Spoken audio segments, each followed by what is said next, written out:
ሃይ ጋይስ እንዴት ናችሁ? ደህና ናችሁ? እንኳን ደህና መጣችሁ ወደ ዩቲዩብ ቻናል። እንኳን ደህና መጣችሁ። እንዴት ናችሁ?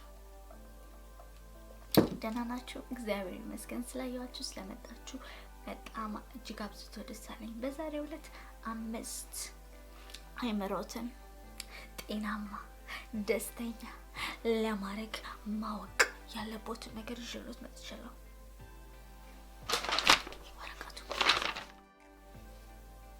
ተረጋጊ።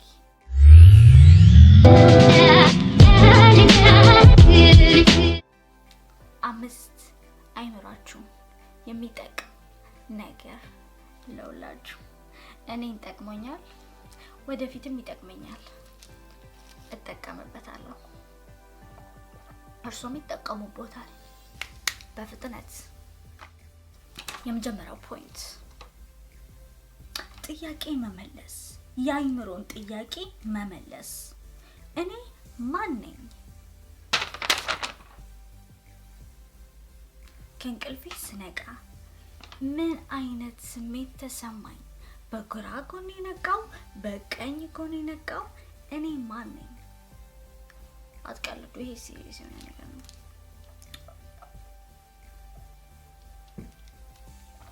ቀን ሙሉ ያለውን ውሏችንን ውሏችንን ከእንቅልፋችን ስንነሳ የምናደርገው ነገር አፌክት ያደርገዋል።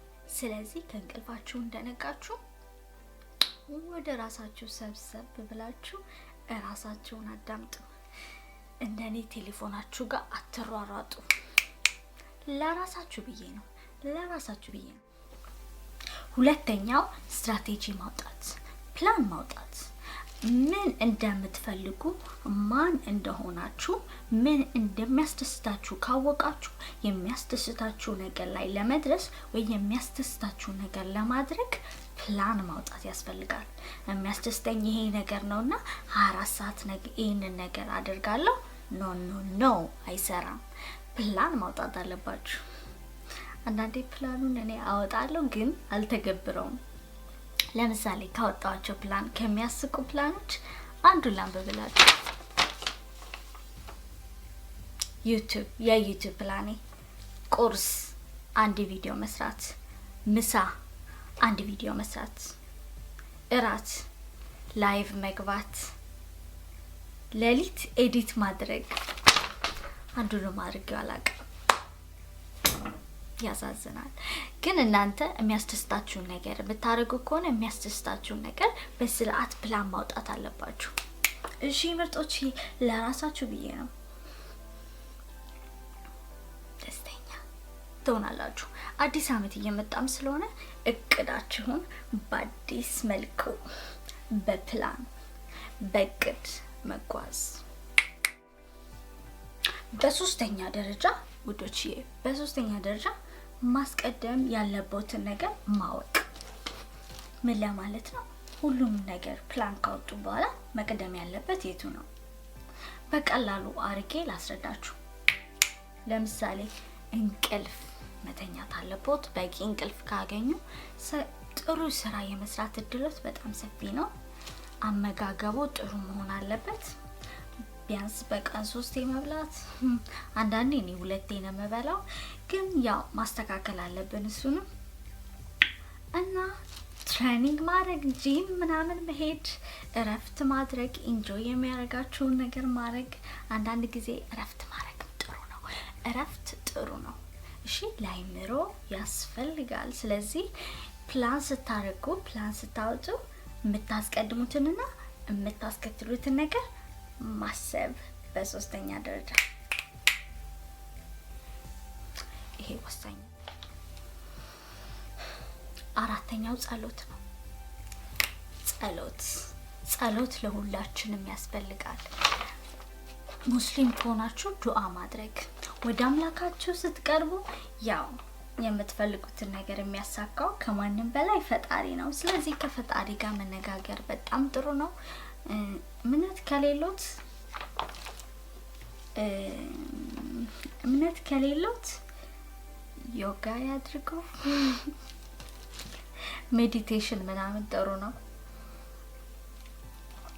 ክርስቲያኖች ከሆናችሁ ጸሎት፣ ሙስሊሞች ከሆናችሁ ደግሞ ዱዓ ወደ ፈጣሪያችሁ መቅረብ በጣም ጥሩ ነው። ለአይምሮ እረፍት ይሰጣል። ምክንያቱም ብዙ ጥያቄዎችን ከፈጣሪ ዘንድ ታገኛላችሁ። አይምሮአችሁ እረፍት ያገኛል። ኦኬ። አምስተኛ ደረጃ ማመስገን ነው። ማመስገን ስላላችሁ ስለተሰጣችሁ ነገር በጠቅላላ ማመስገን። አመሰግናለሁ ፈጣሪ እንደዚህ አይነት ውሃ ስለሰጠኸኝ፣ አመሰግናለሁ ጤናን ስለሰጠኸኝ፣ አመሰግናለሁ ዛሬን እንድኖር ስላደረከኝ። ምክንያቱም ብዙዎቻችን እናስባለን፣ እናልማለን፣ እናቅዳለን ለነገ ብዙ ነገሮች እናቅዳለን። አንዳንድ ጊዜ ግን ነገ ስንል ዛሬያችንን ሳንኖረው እንዳያልፈን መጠንቀቅ አለብን። ስለዚህ በዛሬ ውስጥ ሆነን ዛሬ ስላለን ነገር በጠቅላላ ማመስገን አለብን። ምክንያቱም እናንተ ዛሬ ያላችሁ ነገር ነገ እንደሚኖራችሁና እንደማይኖራችሁ እርግጠኛ ልትሆኑ አትችሉም። እሱን የሚያውቀው ፈጣሪ ብቻ ነው። ስለዚህ ዛሬ ስላለኝ እግር አመሰግናለሁ፣ ስላለኝ ጤንነት፣ ስላለኝ ደስታ፣ ስላለኝ ሁሉ ነገር አመሰግናለሁ ብሎ አመስጋኝነት በጣም በጣም በጣም በጣም ወሳኝ ነው።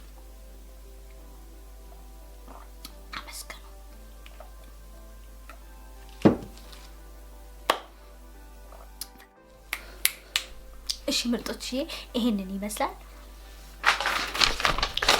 5 ጠቃሚ ለአይምሮአችን ጠቃሚ ያልኳቸውን ነገሮች እኔን ይረዳኝን ለናንተ ያካፈልኳችሁን ይሄን ይመስላል። አይ ሆፕ እንደረዳችሁ እንደጠቀማችሁ ተስፋ አደርጋለሁ። በነገራችን ላይ እንደዚህ አይነት ቪዲዮዎችን ከወደዳችሁ ስለ ስኬት የሰራሁት ቪዲዮ እዚህ ጋር አለ። እሱን ክሊክ አድርገው ማየት ይችላሉ። የመጀመሪያ ጊዜዎት ከሆነ ሃይ ስሜር ቢዩቲ እባላለሁ። ይሄ ቻናል በ3 ውበቶች ላይ የሚሰራ ነው። ስለ ሜካፕ፣ ስለ አካላዊ ውበት ጂም፣ ሶስተኛው ደግሞ ውስጣዊ ውበት ራስን እንዴት ማሳደግ አለብን፣ እንዴት አድርገን ራሳችንን እናዳብር በሚሉት 3 ጥያቄዎች ዙሪያ የሚሰራ ነው። በእነዚህ 3 ነገሮች ኢንተረስት ካሉት ሰብስክራይብ የሚለውን ይጫኑ። ሰብስክራይብ የሚለውን መጫን የማይፈልጉ ከሆነ የሚቀጥለው ቪዲዮ ለመንካት ክሊክ ያድርጉ። እዚች ጋር ያገኛሉ ስለ ስኬት። አመሰግናለሁ። በሚቀጥለው ቪዲዮ እስክንገናኝ ሰላም ሁኑልኝ። በጣም አሪፍ ወዳችኋለሁ ሁላችሁንም። ባይ